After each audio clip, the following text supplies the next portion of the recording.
അങ്കമാലി അതിരൂപതയ്ക്ക്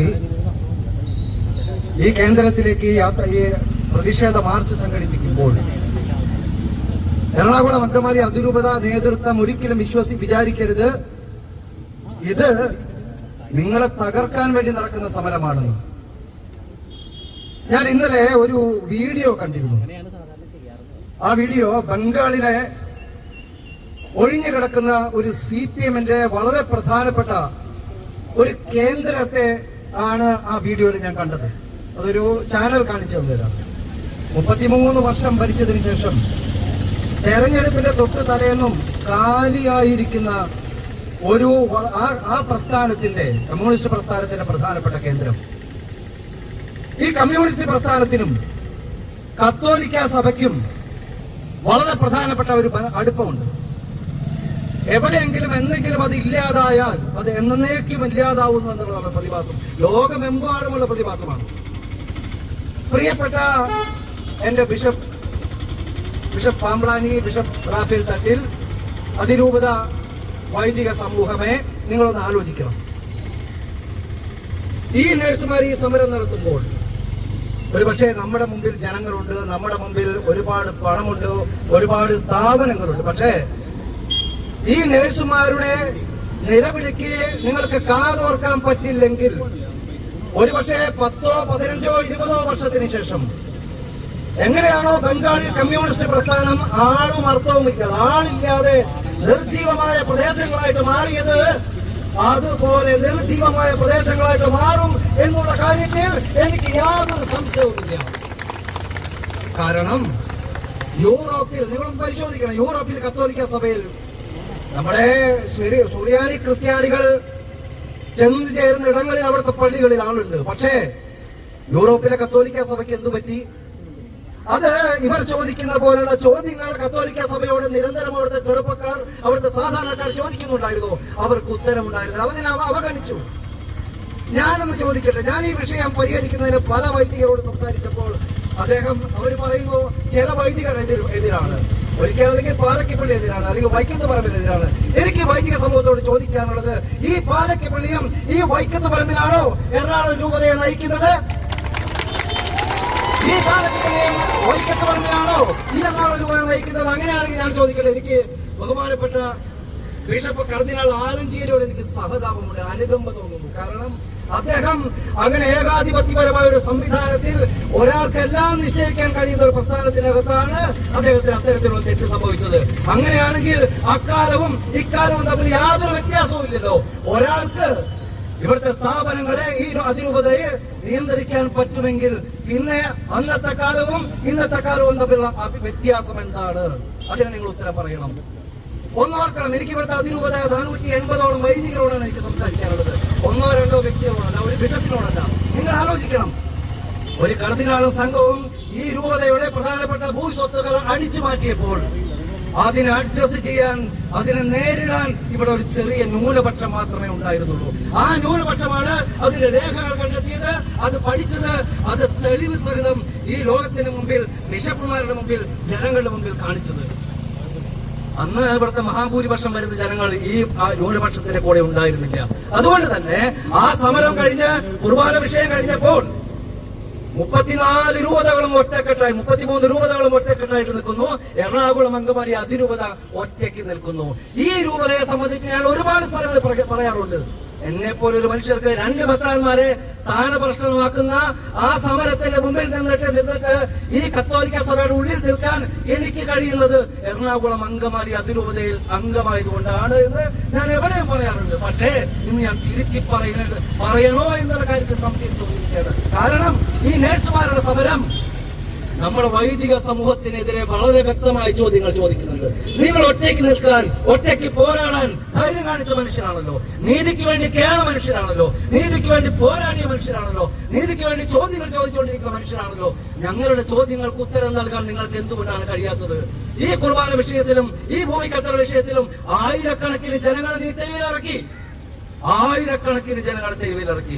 ഒരു സമരത്തിൽ 1 ലക്ഷം പേരാണ് ഇവിടെ ഈ വൈദിക സമൂഹം കുർബാന വിഷയത്തിൽ.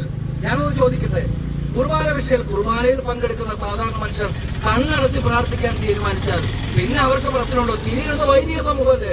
നിങ്ങൾ പടിഞ്ഞാട്ടോ കിഴക്കോട്ടോ തിരിയുന്നു, ജനങ്ങൾ തിരിയുന്നില്ലല്ലോ. ജനങ്ങൾ കണ്ണടച്ച് പ്രാർത്ഥിച്ചാൽ അവർക്ക് സന്തോഷമായിട്ട് ആ കുർബാനയിൽ പങ്കെടുത്തു പോകാൻ പറ്റില്ലേ? പിന്നെ എന്തിനാണ് അവർ സമരത്തിന് ഇറങ്ങിയത്? ഇല്ല, ആ വൈദിക സമൂഹം പറഞ്ഞപ്പോൾ ഇത് ഞങ്ങളെയും കൂടെ വിഷയമാണെന്ന് മനസ്സിലാക്കി അവർ തെരുവിലേക്ക് വന്നു. 1,00,000 പേരെ സംഘടിപ്പിച്ചുകൊണ്ട് കുർബാന വിഷയത്തിൽ ഒരു സമരം സംഘടിപ്പിച്ചിരുന്നു. 1,00,000 പേര് ആ സമര സ്ഥലത്തേക്ക് വന്നപ്പോൾ 5 മണിക്കൂർ അവർ ആ സമരത്തിന് വരാൻ വേണ്ടി മിനിമം ചെലവഴിച്ചിട്ടുണ്ട്. 15 ലക്ഷം മണിക്കൂറാണ് ഈ സാധാരണ ജനം അവർക്ക് ആവശ്യമില്ലാത്ത, ആ സമരം കഴിഞ്ഞാൽ അവർക്കൊന്നും കിട്ടാത്ത ആ സമരത്തിന് വേണ്ടി അവർ ചെലവഴിച്ചത്. ആ 5 ലക്ഷം പേരുടെ പ്രതിനിധികളാണ് ഇവർ. ആ 5 ലക്ഷം പേരുടെ പ്രതിനിധികളാണ് ഈ വന്ന് നമ്മുടെ മുമ്പിൽ നിൽക്കുന്ന നേഴ്സുമാർ. അവരുടെ ചോദ്യത്തിന് നിങ്ങൾക്ക് ഉത്തരം കൊടുക്കാൻ പറ്റിയില്ലെങ്കിൽ, അല്ലെങ്കിൽ അവരുടെ സംഘടന ധാർഷ്ട്യം കാണിക്കുന്നു, അവർക്ക് കൊടുക്കാൻ പൈസയാണെന്ന് പറഞ്ഞാൽ നിങ്ങൾ ഈ തെരുവിൽ, പക്ഷേ കേരള സമൂഹത്തിൽ എറണാകുളം അങ്കമാലി അതിരൂപത വളരെ വ്യത്യസ്തമായ ഒരു ദർശനത്തിന്റെ പാരമ്പര്യത്തിലുള്ള മകളാണ്. എല്ലാവരും ഒറ്റതിരിഞ്ഞ് നിന്നപ്പോൾ, ഒരുമിച്ച് നിന്നപ്പോൾ ഒറ്റയ്ക്ക് പോരാടാൻ, ഒറ്റയ്ക്ക് ചോദിക്കാൻ ധൈര്യം കാണിച്ച രൂപതയാണ്. ആ രൂപത ഇന്ന് ഇവരുടെ ചോദ്യത്തിന്റെ മുമ്പിൽ അവർ വിറങ്ങലിച്ചു നിൽക്കണം. ഈ വൈദിക സമൂഹം ആലോചിക്കണം. ഈ സമരത്തെ, ഇതിനെ കൃത്യമായി അതിന് ഉത്തരം കൊടുക്കാൻ കഴിഞ്ഞില്ലെങ്കിൽ നമ്മൾ ഏറ്റവും വലിയ സ്വാർത്ഥരായ മനുഷ്യരായി, ഏറ്റവും വലിയ മോശപ്പെട്ട മനുഷ്യരായി ചരിത്രത്തിൽ രേഖപ്പെടുത്തപ്പെടുമെന്നുള്ള കാര്യത്തിൽ എനിക്ക് സംശയമില്ല. നിങ്ങളൊരു 10 വർഷം കഴിയുമ്പോഴായിരിക്കാം ഇത് നിങ്ങൾ തിരിച്ചറിയാം. അതുകൊണ്ടാണ് എന്റെ പ്രിയപ്പെട്ട വൈദിക സമൂഹമേ, എന്റെ പ്രിയപ്പെട്ട രൂപത നേതൃത്വമേ, ഒരാൾ രാഷ്ട്രീയം കാണിച്ചാൽ, ഒരാൾ തമ്മാടിത്തരം കാണിച്ചാൽ, ഒരാൾ അഹങ്കാരം കാണിച്ചാൽ അവരുടെ കഴിവുകേടും അവരുടെ നെറിവുകേടും അവരുടെ ഉത്തരവാദിത്വമില്ലായ്മയാണെന്ന് മനസ്സിലാക്കിക്കൊണ്ട് ഏതെങ്കിലും ഒരു സ്ഥാപനത്തെ രണ്ടാളുടെ ഇംഗിതത്തിന് വിട്ടുകൊടുത്താൽ എറണാകുളം അങ്കമാലി അതിരൂപതയാണ് തെരുവിൽ നിന്ന് ചോദ്യം ചെയ്യപ്പെടുന്നത്. അതിന് നിങ്ങൾ ഉത്തരം പറയണം. ഞങ്ങൾ എന്തുകൊണ്ടാണ് ഇങ്ങനെയൊക്കെ പ്രവർത്തിക്കുന്നത്? ഈ വൈദിക സമൂഹം എന്തുകൊണ്ടാണ് നിങ്ങൾ മനസ്സിലാക്കാത്തത്? അതിന് ഉത്തരങ്ങളുണ്ട്. ശാസ്ത്രീയമായിട്ട് പരിശോധിക്കാൻ ഉത്തരങ്ങളുണ്ട്. താമസം, ഭക്ഷണം, ചികിത്സ, വാർദ്ധക്യം. ഇതൊരു മുദ്രാവാക്യം പോലെ നിങ്ങൾ മനസ്സിലാക്കണം. താമസം, ഭക്ഷണം, ചികിത്സ, വാർദ്ധക്യം ഇത് നൽകുന്നത് ഇവിടുത്തെ സാധാരണ ജനമാണ്. ഒരുപക്ഷെ അംബാനിക്ക് പോലും ഉറപ്പില്ല വാർദ്ധക്യകാലത്ത് എവിടെ താമസിക്കുന്നു എന്ന് പോലെ. പുറത്താക്കപ്പെട്ടില്ലെങ്കിൽ എനിക്ക് ഉറപ്പാണ് ഓരോ വൈദികനും താമസം, ഭക്ഷണം, ചികിത്സ, വാർദ്ധക്യം ഉറപ്പാണ്. ഈ സുരക്ഷിതത്തിൽ കഴിയുന്ന ഈ വൈദിക സമൂഹത്തിന് നിങ്ങളുടെ വേദന മനസ്സിലാക്കാൻ പറ്റില്ല. അതുകൊണ്ടാണ് ഇവർ നിങ്ങൾ അവഗണിക്കുന്നത്. അതുകൊണ്ട് പ്രിയപ്പെട്ട വൈദിക സമൂഹമേ, നിങ്ങൾ മനസ്സിലാക്കണം. എറണാകുളം അങ്കമാലി അതിരൂപത വ്യത്യസ്തമായ പാതകളിലൂടെ നടന്ന അതിരൂപതയാണ്. വ്യത്യസ്തമായ ആശയങ്ങളുടെ പിന്നാലെ നടന്ന മനുഷ്യരാണ്. അവരുടെ ഭരണാധികാരികൾക്കെതിരെ, ആ ഭരണകൂടത്തിന്റെ തെറ്റുകൾക്കെതിരെ യാതൊരു തരത്തിലുള്ള വിട്ടുവീഴ്ചയില്ലാതെ 8 വർഷത്തോളം സമരം ചെയ്തവരാണ്. ആ പാരമ്പര്യത്തിന് പോറലേൽക്കാൻ എന്റെ പ്രിയപ്പെട്ട വൈദിക സമൂഹമേ നിങ്ങൾ സമ്മതിക്കരുത്. ആരാണെങ്കിലും, അത് വൈക്കത്താവട്ടെ, അത് വാഴക്കിപ്പള്ളിയാവട്ടെ, ആരാണെങ്കിലും എനിക്ക് അവരോടല്ല വിഷമം. എന്റെ നിശബ്ദമായിട്ട് നിൽക്കുന്ന വൈദിക സമൂഹത്തോട് എനിക്ക് ചോദ്യങ്ങൾ ചോദിക്കാനുള്ളത്. കാരണം നിങ്ങളാണ് വ്യത്യസ്ത പാത വെട്ടി തുറന്നത്. നിങ്ങളാണ് വ്യത്യസ്തമായ ഒരു പാരമ്പര്യം. ബിഷപ്പ് ആലഞ്ചേരിക്കും ഫ്രാങ്കോയുടെ സമരം നടന്നപ്പോ 13 വൈദികർ ഉടുപ്പിട്ടാണ് ആ സമരപ്പന്തലിൽ വന്നത്. ഒരുപക്ഷെ കേരളത്തിലെ, ലോകത്തെ ഒരു വൈദിക സമൂഹവും അത് ചെയ്യാൻ ധൈര്യപ്പെടില്ല. അതിനുള്ള ദാർശനികമായ എടുത്ത, അതിനുള്ള ക്രിസ്തു പോകുന്നില്ല. രണ്ടാമത്തെ കാര്യം എനിക്ക് നിങ്ങളോട് പറയാനുള്ളത്, UNA നിങ്ങളിത് ഒരു 10,000 രൂപയ്ക്ക് വേണ്ടി നടത്തുന്ന സമരമായിട്ട് അല്ല ഞാനിത് കാണുന്നത്. യേശുവിനെ നഷ്ടപ്പെട്ട വൈദിക സമൂഹത്തെ, മൂല്യബോധത്തെ നഷ്ടപ്പെട്ട വൈദിക സമൂഹത്തെ, മൂല്യബോധമല്ല, യേശുവിനെയും മൂല്യബോധത്തെയും നഷ്ടപ്പെട്ട ഈ വൈദിക സമൂഹത്തിന്, ഈ നേതൃത്വത്തിന് യേശുവിനെ തിരിച്ചു കൊടുക്കാൻ വേണ്ടി നടക്കുന്ന സമരമാണ്. യേശു ചോദിച്ചത്, യേശു ആരായിരുന്നു? അവൻ സംഘടിപ്പിച്ചത് തൊഴിലാളി വർഗത്തെയാണ്. മത്സ്യത്തൊഴിലാളികളെ സംഘടിപ്പിച്ചവനാണ്. അതിനു മുമ്പ് ഈജിപ്തിൽ ആരുമില്ലാത്ത മനുഷ്യരെ ഇസ്രായേൽ ജനത്തെ സംഘടിപ്പിച്ചുകൊണ്ട് മോശ നടത്തിയ യാത്ര, അതിനുശേഷം യേശു നടത്തിയ യാത്ര തൊഴിലാളികളെയാണ് സംഘടിപ്പിച്ചത്. തൊഴിലാളികളെയാണ് അവൻ സംഘടിപ്പിച്ച് ഈ ലോകങ്ങളിലേക്ക് പറഞ്ഞു വിട്ടത്. അതുകൊണ്ട് യേശുവിനെ കൊടുക്കാനുള്ള യാത്ര ഒരു പരിപാടിയാണ് നിങ്ങൾ ഈ നടത്തിക്കൊണ്ടിരിക്കുന്നത്.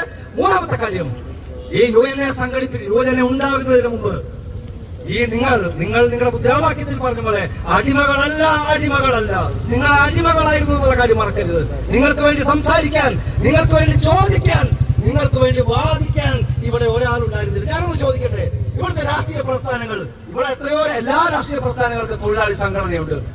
ഈ തൊഴിലാളി ഈ പ്രസ്ഥാനങ്ങളോട് ഞാനൊന്ന് ചോദിക്കട്ടെ, നിങ്ങളോട് ചോദിക്കട്ടെ, ഏതെങ്കിലും ഒരു തൊഴിലാളി പ്രസ്ഥാനം ഈ ബിഷപ്പ് ഹൗസിലേക്ക്, വേറെ ഏതെങ്കിലും ബിഷപ്പ് ഹൗസിലേക്ക് ഒരു മാർച്ച് നടത്താൻ ധൈര്യമുള്ള, തന്റെ ഇടമുള്ള ഏതെങ്കിലും ഓരോ തൊഴിലാളി പ്രസ്ഥാനത്തോട് നിങ്ങൾ പറയൂ? പറയാൻ സാധ്യമല്ല. കാരണം ഈ ബിഷപ്പിന്റെ, ഈ കോർപ്പറേറ്റുകളുടെ, ഈ സമ്പന്നന്മാരുടെ കേന്ദ്രത്തിലേക്ക് മാർച്ച് നടത്തണമെങ്കിൽ അതിന് ശേഷി ഉണ്ടായിരിക്കണം. അത് ശേഷി കാണിച്ചതാണ് UNA. അതുകൊണ്ട് ഈ സമരം UNA അടിച്ചുറപ്പിക്കാൻ, UNA ഊട്ടിയുറപ്പിക്കാൻ തന്നെ നടത്തുന്ന സമരമാണ്.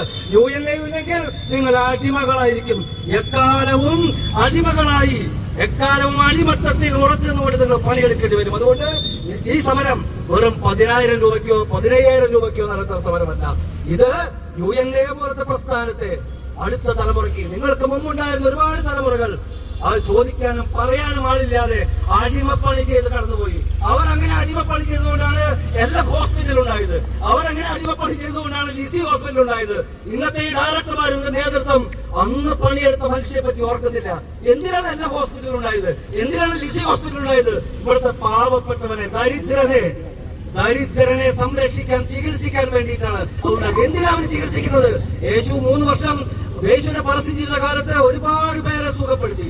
ദരിദ്രനെ, മൂകനെ, കുഷ്ഠരോഗിയെ, മരിച്ചു കിടക്കുന്ന മനുഷ്യരെ, അവന്റെ ആ പ്രവൃത്തിയുടെ തുടർച്ചയാണ് സഭ കാണിക്കുന്നത്. അങ്ങനെയാണെങ്കിൽ ഈ പ്രസ്ഥാനങ്ങൾ ഇത്തരത്തിലൊരു സമരം ഉണ്ടാകാൻ അനുവദിക്കുമായിരുന്നില്ല. CMI എന്ന് പറഞ്ഞ പ്രസ്ഥാനം, ഞങ്ങൾ പലപ്പോഴും ക്യാഷ് മേക്കിംഗ് ഇൻസ്റ്റിറ്റ്യൂട്ട് എന്നാണ് പറയുന്നത്. പക്ഷെ ആ പ്രസ്ഥാനം പോലും എത്രയോ ഗംഭീരമായി സമരമില്ലാതെ അത് പരിഹരിക്കാൻ അവർക്ക് കഴിഞ്ഞു. എന്തുകൊണ്ടാണ് എറണാകുളം അങ്കമാലി അതിരൂപത നീതിക്ക് വേണ്ടി ലോകത്ത് ഒരു രൂപതയും ചെയ്യാത്ത സമരങ്ങൾ ചെയ്ത ഈ രൂപതയ്ക്ക് പരിഹരിക്കാൻ പറ്റാത്തത്? കോർപ്പറേറ്റുകൾ, കഴുത്തറപ്പൻ കച്ചവടം നടത്തുന്ന ഹാസ്റ്റർ മെഡിസിറ്റി പോലത്തെ കോർപ്പറേറ്റുകൾ ഈ സമരം പരിഹരിച്ചു. എന്നിട്ട് ധാർമ്മികതയുടെയും ആത്മീയതയുടെയും മൊത്ത കച്ചവടക്കാരായ ഈ എറണാകുളം അങ്കമാലി അതിരൂപതയ്ക്ക് എന്തുകൊണ്ടാണ് വിഷയം പരിഹരിക്കാൻ പറ്റാത്തത്? അതുകൊണ്ട് ഞങ്ങൾ ആവശ്യപ്പെടുന്നു, ഇവിടെ നിൽക്കുന്ന മുഴുവൻ ആൾക്കാരും ഈ രൂപതയോട് കൂടി ചേർന്ന് നിൽക്കുന്ന മനുഷ്യരാണ്. ഇവിടെ സംസാരിക്കാൻ വന്ന ഓരോ മനുഷ്യരും ഈ രൂപത മൂലപടി സമരത്തിന്റെയും നിൽപ്പ് സമരത്തിന്റെയും ഒക്കെ സമയത്ത് ഈ രൂപത വളരെ കൃത്യമായി സ്റ്റാൻഡ് എടുത്ത രൂപതയാണ്. അതുകൊണ്ട് ഞങ്ങൾക്ക് അഭ്യർത്ഥിക്കാനുള്ളത് ഏറ്റവും അടുത്ത ദിവസം, ഏറ്റവും അടുത്ത മണിക്കൂറിൽ ഈ സമരം അവസാനിപ്പിക്കാനുള്ള തീരുമാനം നിങ്ങൾ എടുത്തില്ലെങ്കിൽ നിങ്ങളെ കൊണ്ട് എടുപ്പിക്കാൻ ഞങ്ങൾക്കറിയാം. അങ്ങനെ എടുപ്പിക്കാൻ അറിഞ്ഞത് അത് നിങ്ങളുടെ ദയനീയമായ പരാജയമായിരിക്കും. അവരെയാണ് നിങ്ങൾ ഈഗോ പ്രശ്നമൊന്നും കാണിക്കേണ്ട കാര്യമില്ല. നിങ്ങളെ ഏറ്റവും നേതാവാകണമെങ്കിൽ അടിമയാകണമെന്ന് പറഞ്ഞത് യേശു തന്നെയാണ്. നിങ്ങൾ പാദം കഴുകാനാണ് പറഞ്ഞത്. നമ്മൾ അച്ഛന്മാരും മെത്രമാരും ഈ ജനത്തിന്റെ മുമ്പിൽ തോറ്റുകൊടുത്തതിന്റെ പേരിൽ നിങ്ങൾ വിഷമിക്കേണ്ട, നിങ്ങൾ വിജയിക്കുകയുള്ളൂ. ഇന്ന് തോറ്റില്ലെങ്കിൽ അടുത്ത 10 വർഷത്തിനുള്ളിൽ ഈ ഇടവകകൾ കാര്യമാകുമ്പോൾ നിങ്ങൾക്ക് മനസ്സിലാകും നിങ്ങൾ ചെയ്തത് പാലകമാണ്, തെറ്റാണെന്ന്. എന്റെ പ്രിയപ്പെട്ട സുഹൃത്തുക്കളെ, കേന്ദ്ര ഗവൺമെന്റ് ഉണ്ടാക്കിക്കൊണ്ടിരിക്കുന്ന നിയമങ്ങൾ നിങ്ങൾക്കറിയാം. FCRA എന്ന് പറയുന്ന ആ നിയന്ത്രണം നടപ്പിലാക്കണമെന്ന് തന്നെ ആഗ്രഹിക്കുന്നത്. പക്ഷേ ആ FCRA പുറമേ നിന്നുള്ള പണം ഇനി വരവ് നിൽക്കാൻ പോവുകയാണ്. അങ്ങനെയാണെങ്കിൽ ഈ നേഴ്സുമാർക്ക് കൊടുക്കുന്ന പണമാണ് ഞങ്ങളുടെ ഭക്ഷണമായിട്ടും, ഞങ്ങൾക്ക് താമസമായിട്ടും, ഞങ്ങൾക്ക് ചികിത്സയായിട്ടും, ഞങ്ങൾക്ക് വാർദ്ധക്യകാല ശുശ്രൂഷയ്ക്കുള്ള പണമായിട്ട് വരാൻ പോകുന്നത്. അതുകൊണ്ട് തന്നെ നമ്മുടെ എന്റെ പ്രിയപ്പെട്ട വൈദിക സമൂഹം ചിന്തിക്കണം. നാളുകളിൽ FCRA വരുമ്പോ, ഒരു ക്രിസ്ത്യൻ ബോർഡ് സ്ഥാപിക്കപ്പെടുമ്പോ, സഭയ്ക്കെതിരായ ശക്തമായ പ്രതിഷേധങ്ങൾ വരുമ്പോൾ, ഭരണകൂടം ഉണ്ടാക്കിക്കൊണ്ടിരിക്കുമ്പോൾ അന്ന് സമരത്തിന് ഇറങ്ങുന്നത് ഇവർ തന്നെയാണ്, ഇവരുടെ മാതാപിതാക്കളാണ്. അതുകൊണ്ട് പ്രിയപ്പെട്ട സുഹൃത്തുക്കളെ, പ്രിയപ്പെട്ട എന്റെ വൈദിക സമൂഹമേ, എന്റെ വൈദിക സുഹൃത്തുക്കളെ, എന്റെ ഈ അതിരൂപത നേതൃത്വമേ, ഈ സമരം എത്രയും പെട്ടെന്ന് നീർക്കാനുള്ള തീരുമാനം നിങ്ങൾ എടുക്കണം. അതിൽ നിങ്ങൾ ഉളുപ്പ് വിചാരിക്കേണ്ട കാര്യമില്ല. അതിൽ നിങ്ങൾ ഈഗോ, നിങ്ങൾ തരം താഴ്ത്തപ്പെട്ടു എന്നോ നിങ്ങൾ തകർത്തപ്പെട്ടു എന്ന് വിചാരിക്കേണ്ട കാര്യമില്ല.